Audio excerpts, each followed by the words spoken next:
www.GreensideDawah.com/donate. Assalamu alaikum. MashaAllah. It's good to be back with all of you again. How many of you were here the last time I was here? Remember that? We had a good time?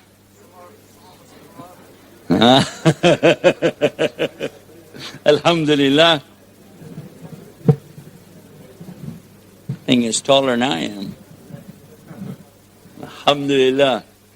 It's great to be here. I wonder if we could call this program tonight, Wake Up! You like that? I'm going to ask you a question. In the morning, you know what I'm talking about. In the morning, and your dad comes in, or your wife, or, and it's, Fajr! Oh, yeah. Just one more minute. That's all I just need, one more. Just 60. Whoo! Yeah? Wake up! I can't, man. I got to just, one more. The Prophet ﷺ told us about this. The shaitan will tell you, go back to sleep, man. You go back to sleep. It's okay. Just close your eyes. Just, because from the time of the adhan of Fajr in the morning until the time of the Iqamah, you might have 20 minutes, 30 minutes. Take it easy, man. Don't be an extremist. Right? So let's take it easy. So you just let me just, okay, I won't go back to sleep. I'm just going to stretch a little bit and lay on the other side for a second, just kind of, wake up! Oh, that, yeah. Maybe you got the alarm going off. You ever do that? You get the alarm and you can't find the thing and you're trying to shut it off. And I'd get up with that alarm and just quit, I don't want to wake up. And then Prophet ﷺ told us that if you go back to sleep, because the shaitan, he's going to keep going. Come on, go back to sleep. Go back. Come on, go back. He becomes your best friend. Shaitan will be your best friend in this instance. Go to sleep. Take it easy. And when you do, then he urinates in your ear. Yeah, is that the hadith? It's what it says. The Prophet ﷺ said if he can get you to go back to sleep, he will urinate in your ear. You didn't know it's this? Pee-pee in your ear. Yeah.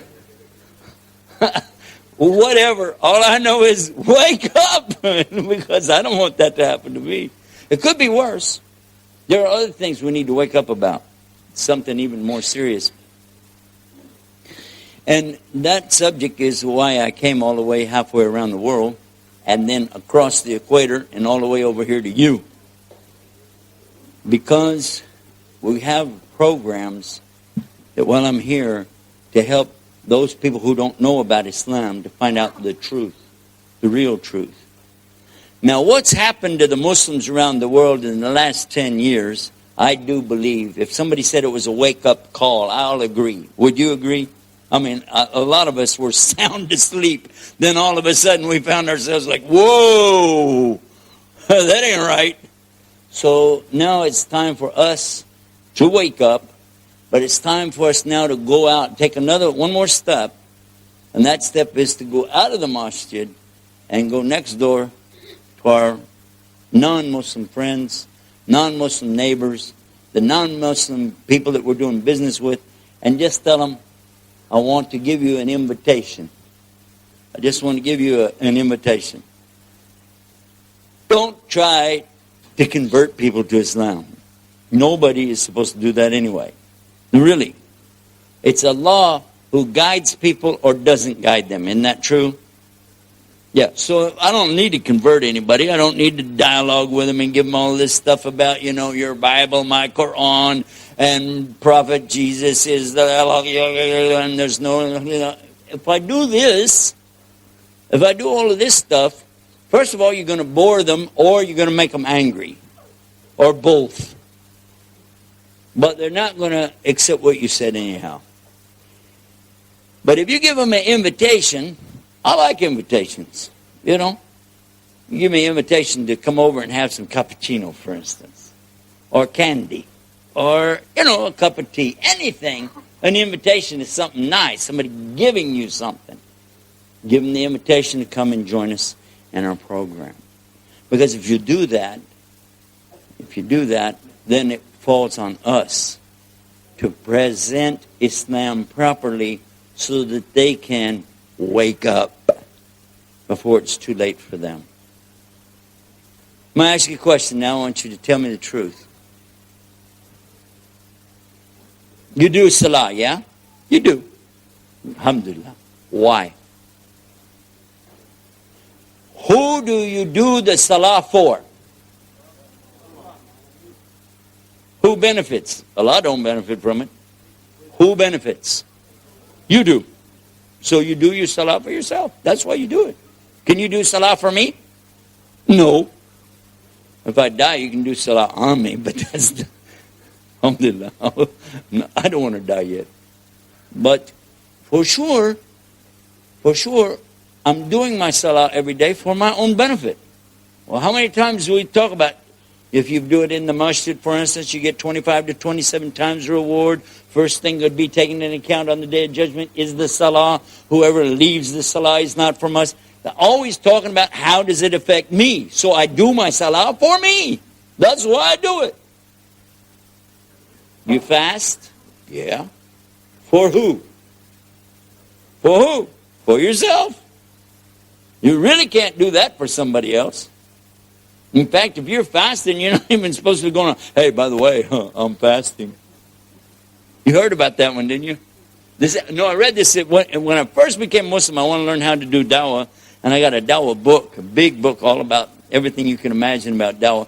And while I was reading it, it had some little stories in there, and it was talking about a couple of old-timers sitting in the masjid, in the back of the masjid, right? And a youngster, shabab, he came into the masjid, and he goes up, he's going to do tayyat al-masjid. You know, the 2 rak'ah you do when you enter the masjid. So he came in, be strong, and the old-timers are like, mashallah, he stands so straight. And then he does the ruku', mashallah, look how straight is his back, mashallah.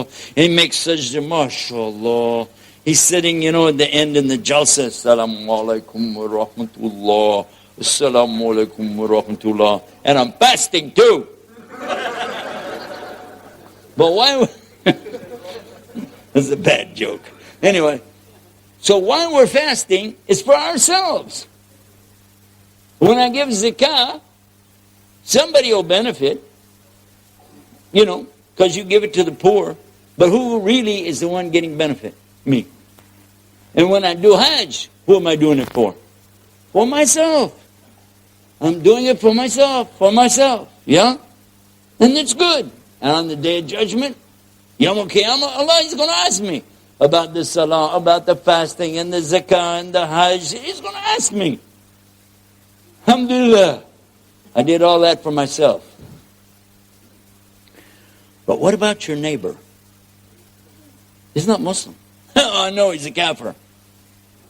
But what about the guy over here at the gas station? The one over here at the cafe? The one that's over here when you were down at that place of business doing for carpets and things like that. What about those people? They're kafir. Did you tell them about Islam? Why should I? They're kafir. I think that's why you're supposed to tell them, isn't it?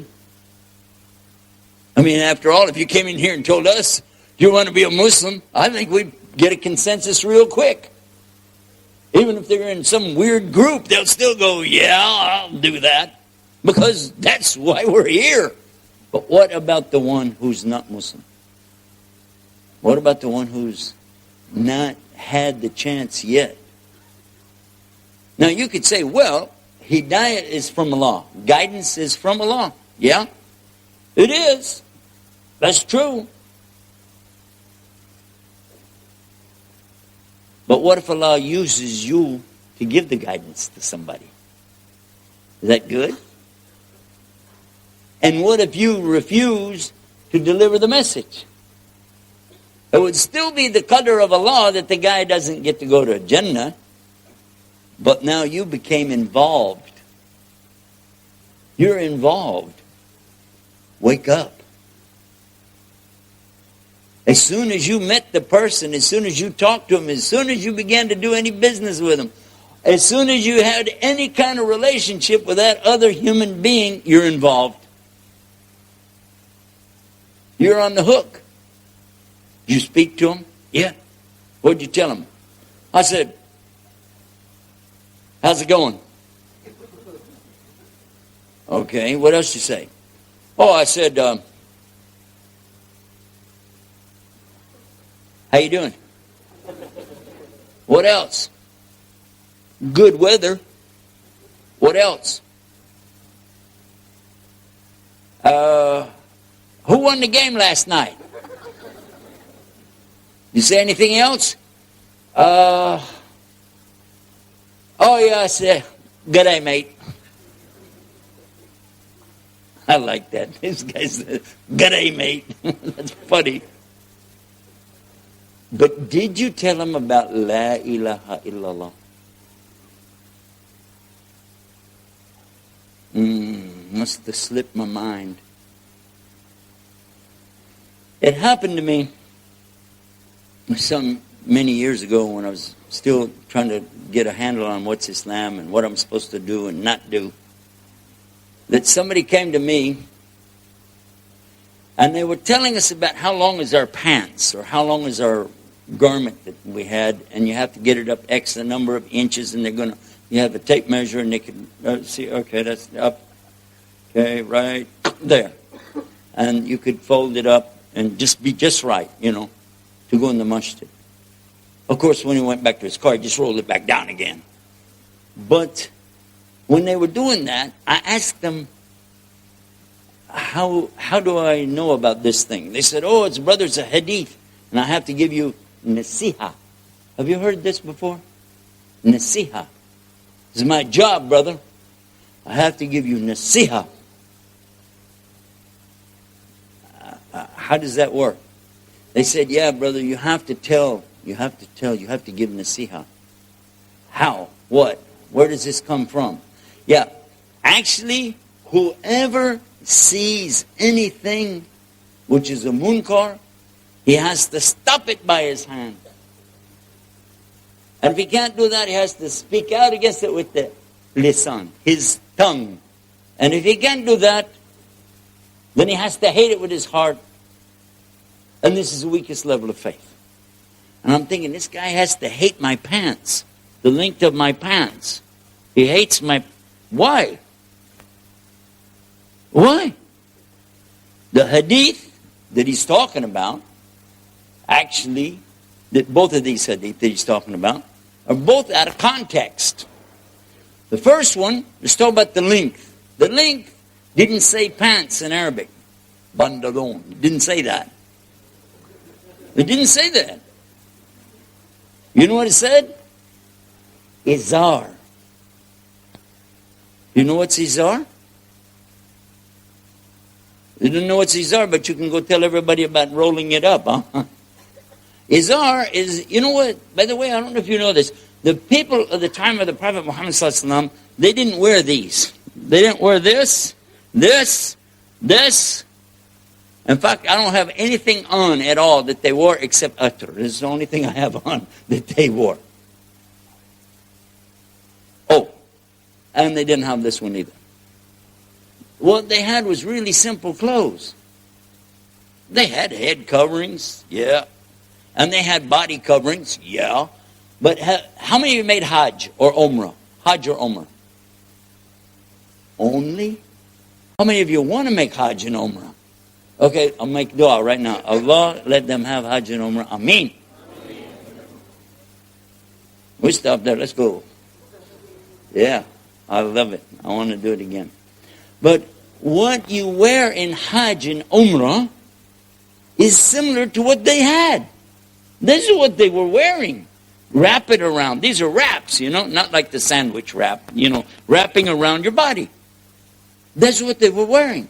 And that's what they were saying when he said, who is dragging his izar, it's dragging in the fire, in the nar. Read the rest of the hadith.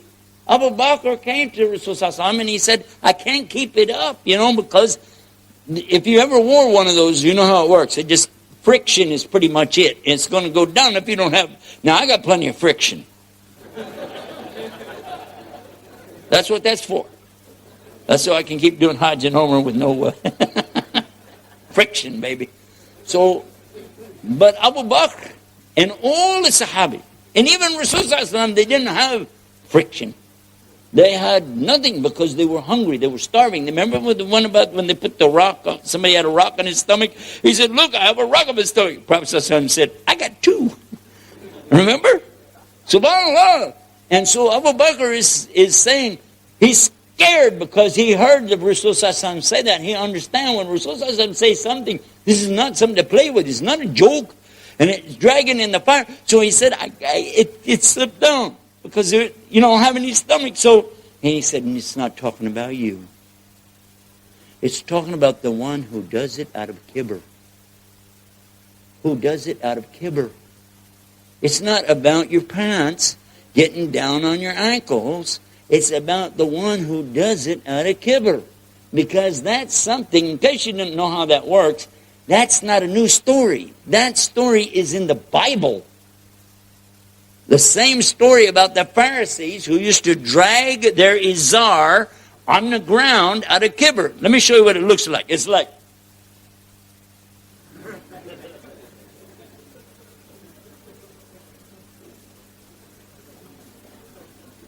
now do you get it? Whoever is doing this, there's another hadith that will help you understand and compare it. It was in one of the battles, Ghazwa, in one of the battles, when the Muslims had won, there was a big victory for the Muslims. And one Sahabi, he got up out of the ditch, and he was like, yeah, yeah, yeah, yeah, like this way, strutting. And Rasulullah said, this is the walk that Allah hates except on occasions like this. Now do you get it? Because kibr is a form of shirk. And when people have that arrogance, kibr is arrogance, not pride. And that's what the Prophet ﷺ was showing. He's showing us the difference between what is pride, normal pride. I'm proud of this garment, by the way. A relative gave this to me, and I was real happy to have it. So this is pride. Not to be confused with arrogance. Arrogance is when you go, hey, I got one and you don't.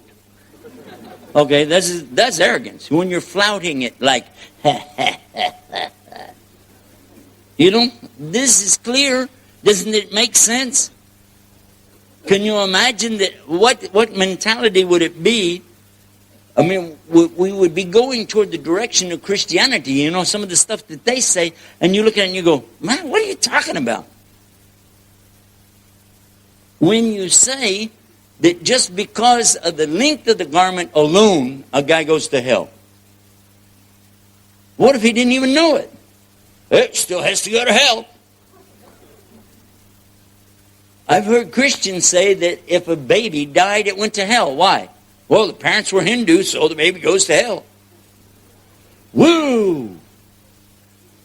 Islam said all the babies go to paradise. Forget about it. They're already in the fitra of Islam. True? Why you say something like that? So, just in the same way, we can't come along now and try to redefine things just to play a game of, hey, I know something you don't know.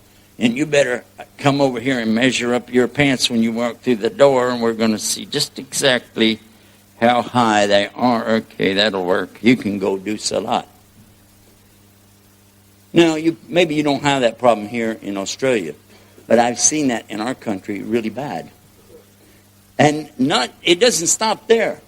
They come out and say, well, how long is his beard? Because there's, one of the hadiths is talking about Abdullah ibn Omar, who after Hajj or Umrah, that, people, you cut your hair or shave your hair, and he took his beard and cut the excess off of that. So somebody might come up to you and say, okay, your beard is too short because you can't grab it, or it's too long because what comes out after it. And you're like, what? What is this? Where did you get all this stuff from? And then somebody could come along and say, what's that in your pocket? Mr. Miss Wack? How long is it?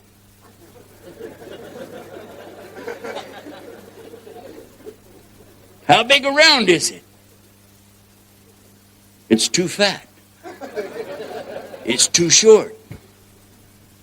Your beard is too short. Your pants are too long. Your miswak's too fat. And you're going, what is this? Sounds like rap music coming up here. I'm sorry, but when it turns into that, this doesn't feel good. It really doesn't.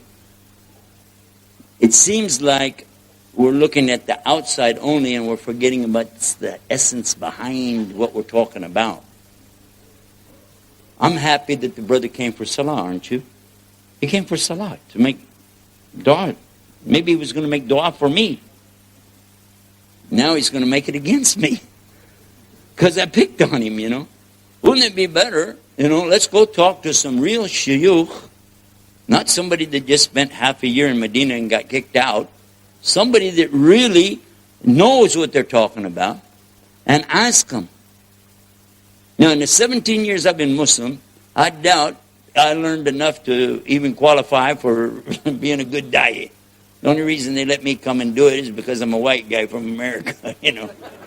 But still, I love Islam, I love Allah, and I love this deen, and I wish more people knew about it. Okay? There's my qualification. That's it.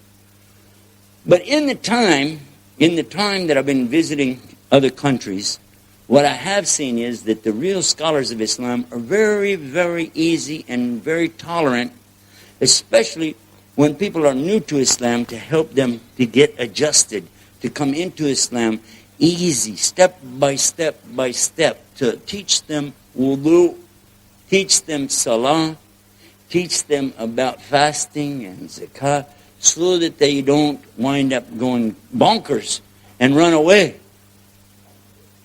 Because after the Shahada, and we saw so many thousands do Shahada, alhamdulillah, I'm very happy about that. But then what happens when I leave, and the first thing a guy walks in the door, and it's not a joke. This is a serious wake-up call.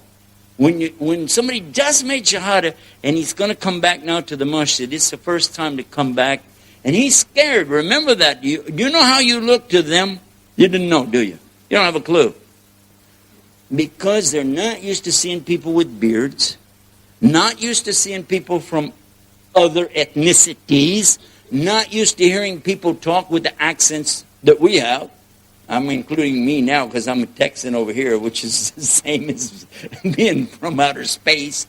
But so when I'm talking to them, and you're talking to them, they're still looking at us like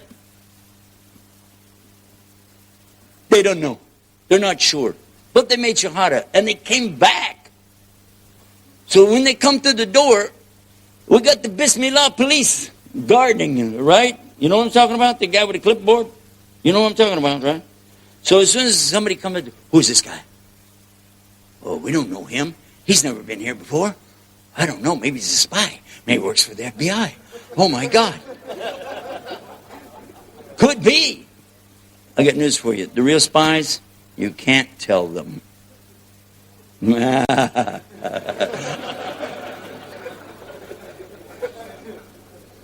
This is true. But anyway, so this guy's coming in and he doesn't know what to do with his shoes. He doesn't know where to... And you're going, aha! And then he steps in. Now remember, he's made Shahada. You don't know that yet. He comes walking in and he remembers that somebody was telling him to go in, and he's learned how to do some salah anyway. He wants to try to do the Tahiyyat al-Masjid. He walks in, check out his pants. Oh man, they're too long. There we go. Where's the beard? Too short. It's only like 3 days growth. Well, he made Shahada 3 days ago. Makes sense? And he walks in, and now he's going to try to do, let me think, okay, that's the Qibla. You don't even know how to say it. He read it out of a book, the Qibla. And he's like, oh, look where he put his hands. Stop for Allah. And I'm not joking. Even if he doesn't know, suppose he'd be like off the Qibla a little bit, Well, you go and put somebody on the Qibla, he's turned the wrong way. So you go up to him, you go, snap him around. It would scare him. And I remember one, we gave him Shahada, and the same night he left Islam. Same night. He did Shahada, and when it was time for the Salah, they told him, do the Salah with us. And I said, because he was bigger than me, said, let's let him sit in the chair. No, he should stand up. He's healthy. Good. Okay. And guess what happened? He had never, ever made Salah before.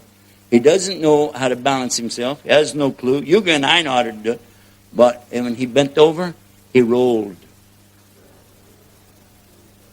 When he got up, that was it. That was it. Just over something like this. He was embarrassed. So how would it be? How would it be that you would feel if you didn't have any clue about this? You went someplace, you don't know the people, and then they treat you like this. And you wonder why these people don't stay around. And if you think it's bad for the brothers, it's 10 times worse for the sisters. Because there's so much jealousy amongst the sisters. They're scared to death. Oh, man, she's young, or she's, a white-skinned lady. Oh, my husband might not take another wife right away. Oh, not funny, baby. It's a problem. So I told you about one hadith. The other hadith, when it says that when you see a munkar, what is it? What is it you're supposed to do? You'll have to stop it by what? Your hand. Yeah? And if you can't, stop it with your tongue. And if you can't, hate it with all your heart. I did go and I asked real scholars about the subject. They said, first of all, do you know what the word munkar means? I said, something bad. They said, you have to know it in the context, just like you have to know it in the Quran in context. Let me give you the example from the Quran, and then maybe it'll help you to know what I'm talking about. أعوذ بالله من الشيطان الرجيم كنتم خير أمة أخرجت للناس تأمرون بالمعروف وتنهون عن المنكر وتؤمنون بالله. This is the only verse you're going to find in the Quran, all the way from Surah Baqarah, all the way back to Surah Al-Asr, where this word and this statement is coming ahead of the belief of Allah. Did you understand what I just said? Yeah, I want you to go back and look. Everywhere else in the Quran it says, Amanu wa amilu salihati. Amanu means to believe in Allah. Amal salihat is the righteous deeds. Always the deeds are after the belief, yes or no? And even in our Aqidah, we know that you have to have the correct belief for your deeds to be accepted. And even we know in the Aqidah that it is your niyyah, your intentions, that has to come first. Innama amalu binniyah. This is a famous statement of the Rasul Sallallahu Alaihi Wasallam, that your niyyah has to be there first, and then your deeds are going to be judged according to that. True? Okay, so look at this verse and see what it says. We'll do the translation more or less and see if you get the meaning.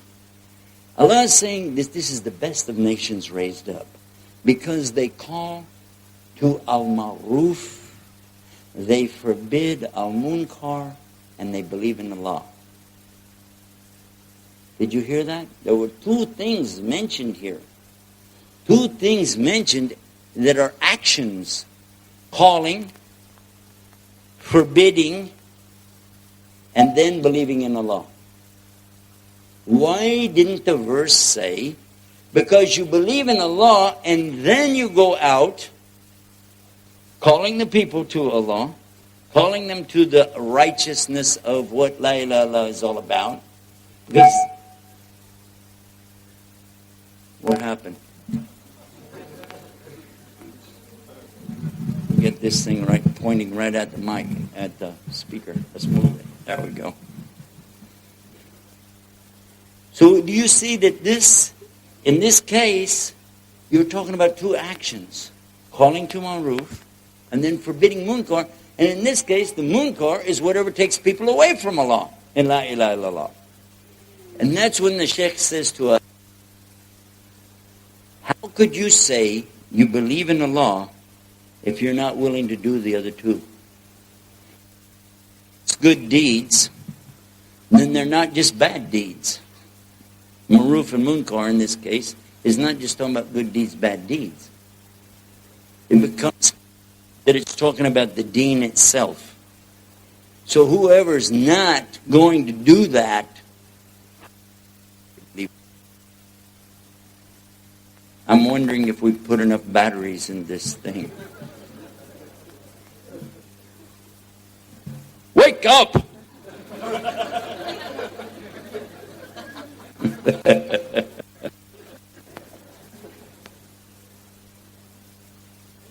So when we look at this hadith, I'll show you something.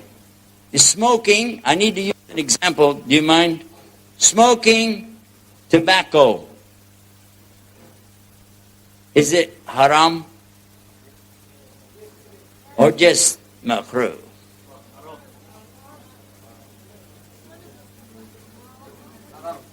How many, wait a minute, how many do not think it's really haram? Raise your hand. You don't think it's haram? It's hard to quit, isn't it?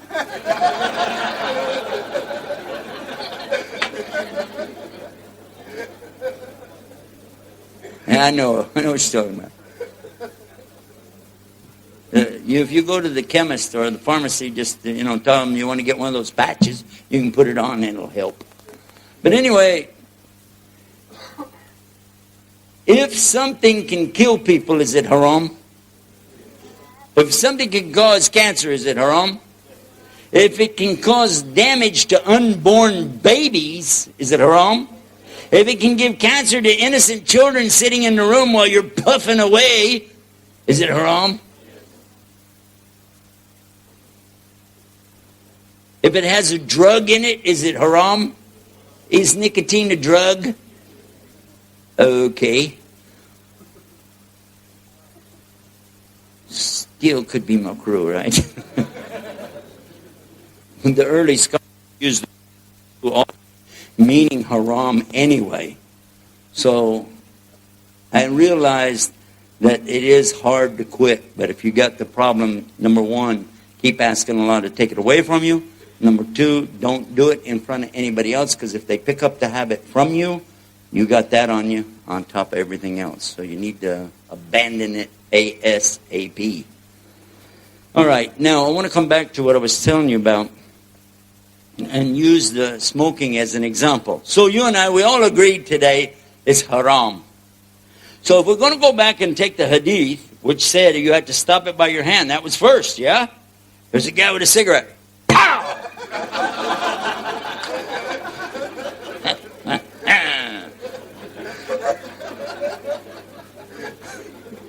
Bring on the moon car. It says stop it by your hand. You already know that's wrong. Something's wrong. And it is. It's wrong in the way you understood the hadith. Because if the first line of defense is action by your hand, then all of the accusations that other people are making against us are true. If they said Islam spread by violence, they'd be right. If that's how you understand the hadith. And by the way, they'll use that hadith to show how violent Islam can be. First thing you do, you don't even talk to the people, you just walk up, pow, get that thing out of your mouth, boy. That thing caused cancer. That got drug in it, boy.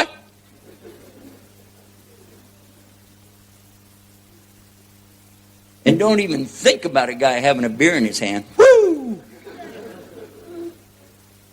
So if we look at it from that point of view, what are we saying? So let's go back and look at it again. And this is the case, like the ayah, that it's not talking about just munkar in the sense that it's something evil, which definitely smoking is evil. Alcohol is evil. Dealing in interest. Hey, if you said you're going to talk about munkar, how about when Allah declares harb on somebody? Declares war from Allah and His Messenger on you for dealing in riba. Yes or no? It still says that in the Quran. When I read it, that's what it said. So it still says that, huh? Well, it was there last week. I'm just thinking it's probably still there. When I was in the Christian religion, I was never sure what was going to be in there next. But this is nice because 17 years I didn't see any change. And I understand for 1400 years, still no change. So alhamdulillah rabbil alameen. But it says, harb, war. Declared on you by Allah and His Messenger to deal in this thing called riba. Yes or no?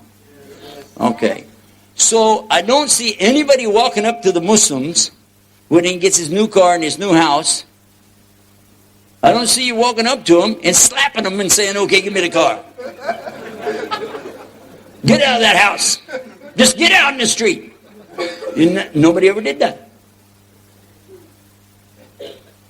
So we go back and look at it again and understand that here Allah subhanahu wa ta'ala has revealed to us a verse, and the Prophet ﷺ has given to us nasiha, and he's given us the clear message of how to apply this verse. Which is what? Anything that takes people out of Islam, whatever will take people away from La ilaha illallah, this becomes an obligation on Muslims. Now you have to stop it. You have to.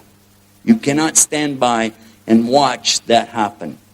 And for instance, when Muslims are being attacked or they're going to be attacked, then you have to stop it. And this is mentioned in Quran with verses related to qital. Qital. Read it in Surah Baqarah, ayah 190, 191, 192, 193. And in Al-Ma'idah and in Tawbah and. And each time you see it, you're going to notice something. This is related, especially when they're going to be going for Hajj and Umrah, especially when they've got to go back down to Mecca, because that's where they had that take place. That's where it took place. And also, if you read the whole verse, you can understand it as well. And Allah subhanahu wa ta'ala is telling the Muslims at that time, now, to go and fight them in combat. Qital is combat in this ayah, inshallah. Fight them in combat and stop if they stop, because otherwise you're the aggressor and Allah does not love the aggressor. Yeah? Using the word boom, oppressor. The next verse, when it says, and kill them, actually it says kill them in mortal combat, because it uses the same word from kittle. It's the same word. So it's kill them in combat and drive them out from where they drove you out. Who is it talking about? It was talking about the Qurayshi tribe who drove out the Muslims, killed the Muslims, and did horrible things to them. But Allah made them learn patience and to learn how to fight properly for the sake of Allah, knowing what the laws are and what the rules are, what the limits are. Because Islam is about rights and limits. Rights and limits. So this is how it's understood. And now we can put it all in balance and really get a better understanding how to look at some of these things that people have been talking about. It is right in Islam to stop the munkar with your hand when the munkar has reached the level of fitna, which is mentioned in the verse. When Allah says, verily this qital is better than the fitna. This type of combat is better than the terrorism that these people are putting against us. We find that Islam declared the first war on terrorism 1400 years ago with these verses. That's clearly what it was. If we understand it, now we're able to balance this better, and we can now wake up to the fact that it's our responsibility to present the right message to the Muslims, ourselves, and also to these people. The verse that I quoted from the Quran is not just a verse about giving dawah. This is also talking about jihad itself. Because you understand that it's talking about how the full ramification of Islam is right here in the verse. You know, there are some groups of Muslims who would never accept that this verse has something to do with jihad. They will never accept that. Why? Because they never talk about jihad anyway. But this is a part of our life. This is what we do. This is what we're about, is Islam. So whatever is there, it's all. It's not, you can't take part of it and leave it. And take something and drop it off. Or bring something and add it in. It's all part and parcel. But you have to know what is the limits and what are the rights. And these are the things that I want to have a chance to explain to the non-Muslims. I know you can comprehend this, but they've been fed a steady diet of bad information. They've been poisoned, and we brought the antidote. The antidote for their poisoning is called Haqqa la ilaha illallah. And this is what we hope Allah will bless us with when we're speaking to them. But as many as of you who are here now with us, willing to stand here in the cold, I'm wondering, are you willing to go out and invite somebody to come and be with us for these events? Because if they come, at least we got a chance to tell them. Then if they don't accept it, we did all we can do. That was my message for us. We need to wake up. But before I leave, I would like to tell you something. I'm really, really tickled. I'm very happy because the few weeks that I've been here already, we have seen some amazing things. We saw a few people entering Islam in one place, a few more in another place. But what I was really happy about is the follow-up. The next day when I got emails or phone calls, and they told me more people came even to the masjid and said, I want to enter into Islam. I was very happy about this because it means that, inshallah, Allah is accepting what we're trying to do. And certainly I don't claim to be doing a very good job of it, but I know if Allah wants to, He can make it work. And that's all we need to know. We don't need to be rocket scientists and we don't have to be experts on Islam, but we do know that it's important for us to know the basic and have the minimum of Islam in our lives. That we have to have. But we still need to call the other people. So I would like to get a commitment from all of you right now that you'll try your best to bring at least one, maybe two, or even three of the people that you know. Maybe you know somebody who is born in a Muslim family, but they don't practice Islam. He's just as important, or she's just as important as anybody else. If they're a human being, they're important to us. And it doesn't matter what color they are, you know that. It doesn't matter if they're handicapped or blind. It's a human being. It's our job. We need to try to help them get the message.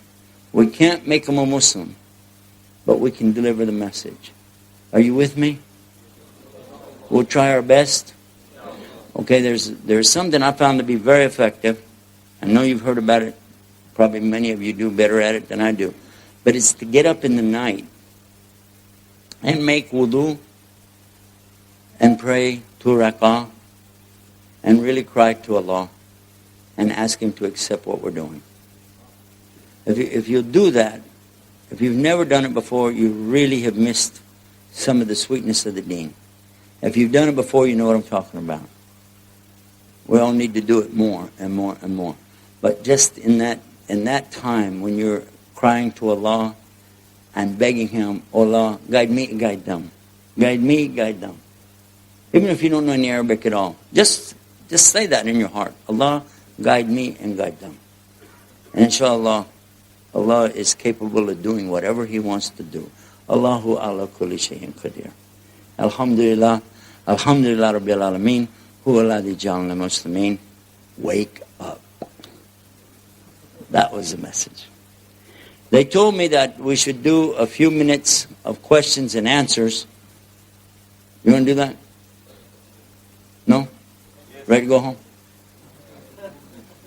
When I go to Muslim schools, I love Muslim kids. I love all the kids, but especially, you know what, when we're having a program and they're all sitting like you're sitting, you know, I tell them, I guess you're in a hurry to get back to class, so go ahead. They go, no, stay.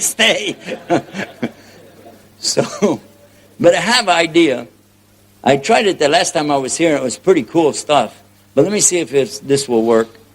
How about this? I'll ask the questions, you give me the answers.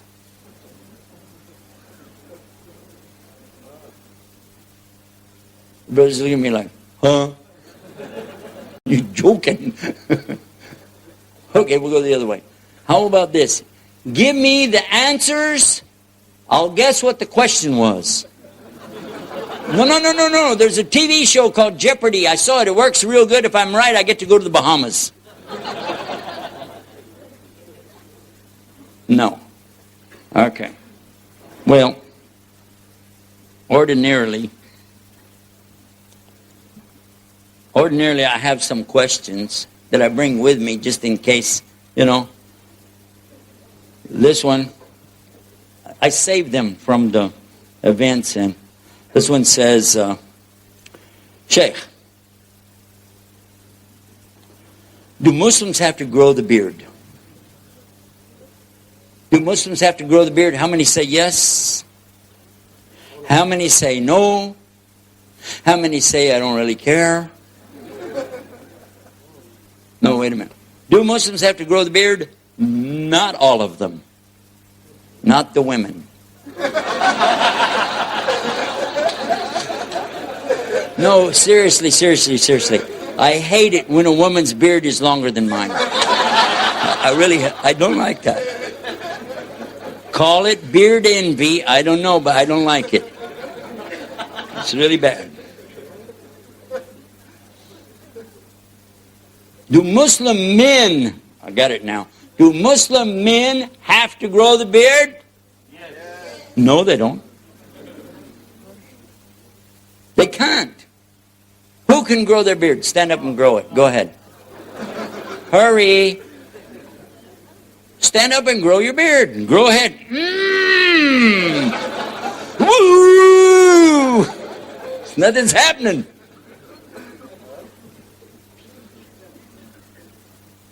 Who grows the beard? Who grows the plants? Who grows the trees? Allah. Right? So it's Allah that's growing it. You don't have to do anything. Except quit cutting it off after He grows it. Is it an order in Islam for you to leave your beard alone? Yes. That order comes in Sahih Bukhari, and the Quran tells us to obey the Prophet. So if you obey the Prophet, and you look in Sahih Bukhari, I think in the English translation is like volume 6, hadith number 798, something like that. But I can find it for you if you want to read it. But the translation says that the Prophet ﷺ said, when they ask him about the lehya, leave it, but cut this, cut this. So, so it didn't hang down over in the front and strain your soup and stuff like that. Cut that, grow that. Or let Allah grow it, but leave it alone. That's what He said, leave it. Got it? Okay, next question. Hijab. Everybody knows what's hijab? Do Muslims have to wear the hijab? Yes? How many yes? How many no? How many don't care? Do Muslims have to wear? Not all of them. Not all Muslims have to wear the hijab. Not the boys. They really don't. Now this is one, by the way, that is very important for you to understand. It sounds like a joke, but it's not. Because the Christian Catholic women, the best of the Christian Catholic women become nuns. That's considered as good as you can get in their religion. In their religion, if she wants to be a good woman, she has to be a nun. And being a nun means she doesn't get married. How many husbands can she have? None. And how many children can she have? And how many grandchildren she can have? Now you know why she's a nun.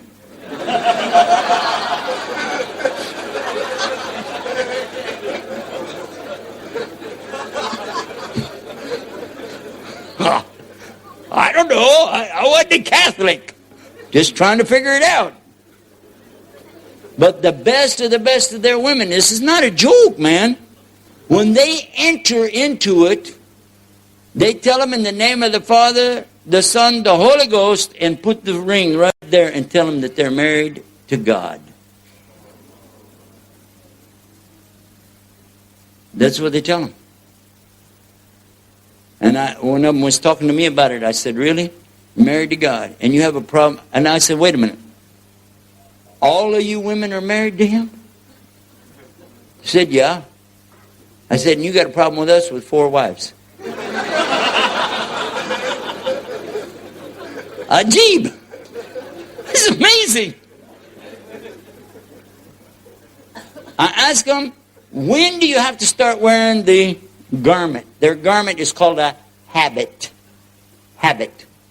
You have to get in the habit. They do. I said, when do you start wearing this habit? They said, from the first day. First day. Now, I said, how long do you have to wear it? All day long. Okay. But when you go in a convent, now only women can go there. There's a women's convent. They go in that place. It's locked down. It's like a prison. I'm not joking. They live in there like prisoners. And they have to wear that garment every day, even though it's only women in there. Is this what we have? No. Our women never have to wear the hijab, except if there are men present who don't need to see their beauty. True or false? So which one makes the most sense? That's why when they ask me, I shock them. Then when they ask me, do all the Muslim women have to wear it? I always say, no, they don't. Not unless there are certain conditions which require it. Because Allah is not oppressing anybody. Allah is not making life difficult for them. And by the way, if the nun takes off the habit and walks out the door, they will cut her off from her connection to God by excommunication. This excommunicate. You know what excommunicate? It didn't. If you don't pay your cell phone bill, what happens? That's excommunicate. That's what it means. Salah, look at how funny it is, but strange. It's true. Salah, one of the meanings of the word salah is connect. Connect. It is. Yeah, that's one of the meanings. The word of salah is connect. And these people, their popes and their, cardinals, bishops, can excommunicate you. Meaning they can cut off your connection with the Almighty. Because see, remember this, in their church, you have to pray through the Father. He has to pray through the bishop. The bishop has to pray through the cardinal. The cardinal prays through the Pope. And the Pope, well, he's Jesus Christ on earth until Jesus comes back. This is according to the Catholic Church. It's on their website. By the way, I did not make that up. It's on their website. Would you like to see this?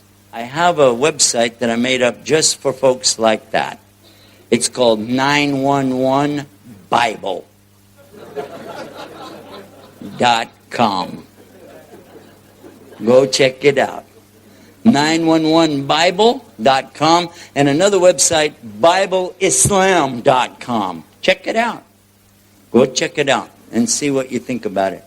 Well, anyway, that's a couple of the questions I always get. Then another question people always ask me is how I got to Islam. And the story of myself, my father, my wife, a Catholic priest friend of mine, and how we all wound up coming to Islam. How many of you would like to hear that story? Well, be sure you attend each one of our programs, because I'm going to tell it, inshallah. You didn't really think I was going to do that tonight, did you? All right. I will tell you where you can read it, though. You can watch it. If you go to watchislam.com, you'll find Priests and Preachers Enter Islam over there. You can also go to YouTube Islam, and you'll see it over there.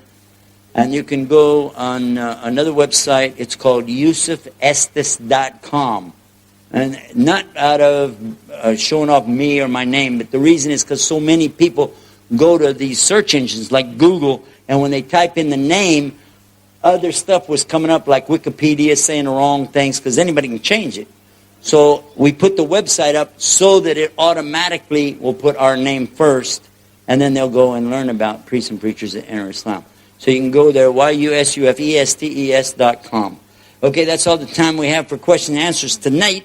But tomorrow night, inshallah, bring your pen and paper, because I'm going to take the questions and we're going to actually take your questions, inshallah. And also in the next program that we do after that. And then on the weekend we have, I think you already know about the programs we have set up to help the non-Muslims hear the true message about Moses, Jesus, Muhammad, 3 prophets, 1 message. La ilaha illallah. La ilaha illallah. La ilaha illallah. La ilaha illallah. To listen to or download more Islamic lectures, please visit www.islamicmedia.com.